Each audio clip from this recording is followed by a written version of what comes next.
I'm Parneetaki, and this is going to be a brief analysis of an important literary term, soliloquy, which is widely used in drama, especially in the Elizabethan drama.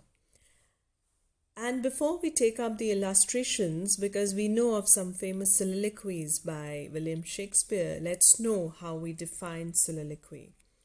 A soliloquy is a literary device in the form of a speech or monologue spoken by a single character in a theatrical play or drama. So it is mainly used in drama because in the theatre, the character wants to say something to the audience. Now, the purpose of a soliloquy is for the character to express his inner thoughts and feelings. These thoughts and feelings are actually not intended to be heard or known by the other characters in the play or even the audience members. So essentially we see during a soliloquy, the action of the play stops, as if time has paused for the audience to be inside the speaker's head for a moment while they articulate what they are thinking.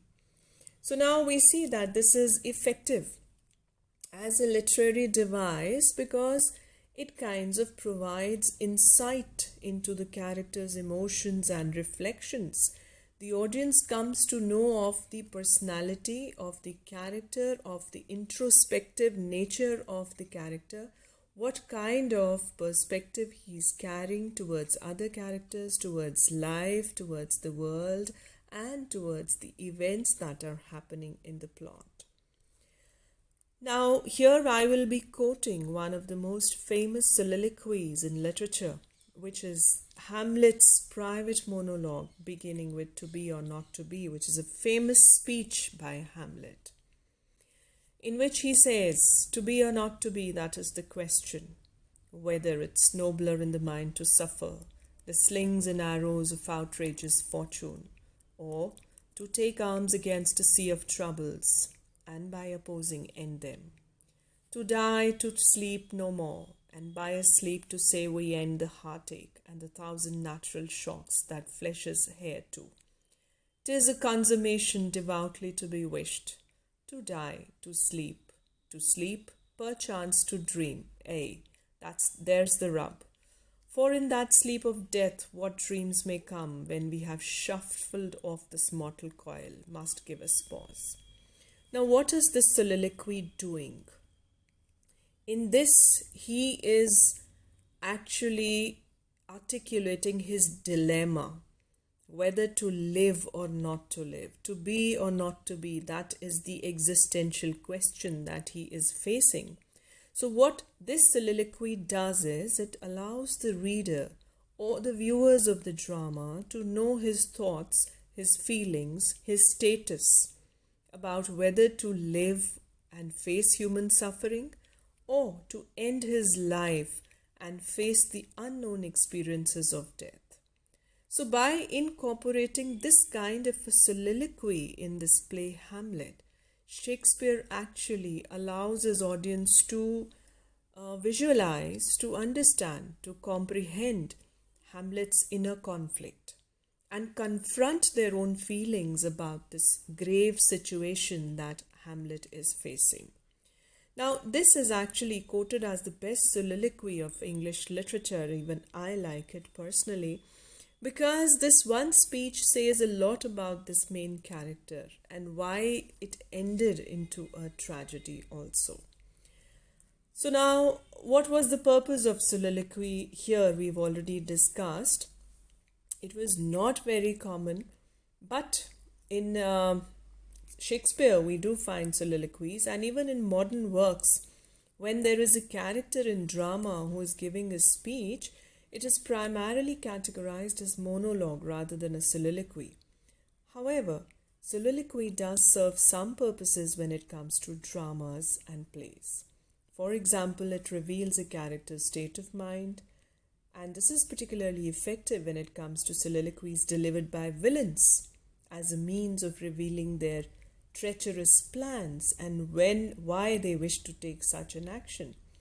Therefore, such literary device can also provide details and information to influence the plot and course of action. It can also create irony in the play by revealing something about a character that others do not know. Now, what is important here and what might cause confusion in the students may be that we have already discussed aside. We also know monologue. So, what is the difference between soliloquy, monologue, and aside? There is a minor difference. Soliloquy, as discussed in this Hamlet's speech also, to be or not to be, it is a speech. It is a long speech spoken by a character, one character, which is not to be intended to be heard by any other character in the play. Now, the same is the case with aside, but we'll see the difference. Now, in rare cases where someone else is on stage during a soliloquy, an audience is implicitly asked to suspend disbelief. So, effectively, time stops in the action of the play because soliloquy articulates thoughts that might flash through a person's head in the span of a few seconds. So they give it importance, they stop the plot, they stop the action, and soliloquy is a kind of a speech which is being displayed or articulated to show something very internal, something very introspective, which may affect the plot very seriously. So it is a long speech which is intended to be heard by the audience but not by the other characters. Now, on the other hand, a monologue is spoken by a single character again, but it is addressed to the other characters on the stage or on the screen. So we have monologue, again a speech or a dialogue by one or uttering by one character, but then the other characters are expected to listen to that uttering. Now, examples include Linda Goodman at the end of Arthur Miller's Death of a Salesman, where attention must be paid, she says. And then, of course, the most famous example is Robert Browning's dramatic monologues, in which, for example, in My Last Duchess, we have the Duke addressing the others that here is my last Duchess painted on the wall, because there is a painting of his wife hanging on the wall, and he tells indirectly the whole story behind the Duchess's death. So this Browning's monologue is a monologue by one speaker, but then there are listeners on the stage itself. Now, aside is much similar to a soliloquy. It is again not spoken to other characters on the stage, which makes it more like a soliloquy than a monologue. But unlike a soliloquy, an aside is typically very short. It is just a short rendering or a remark or an utterance, just in a few words. Within the realm of Shakespeare, Iago makes many asides in Othello.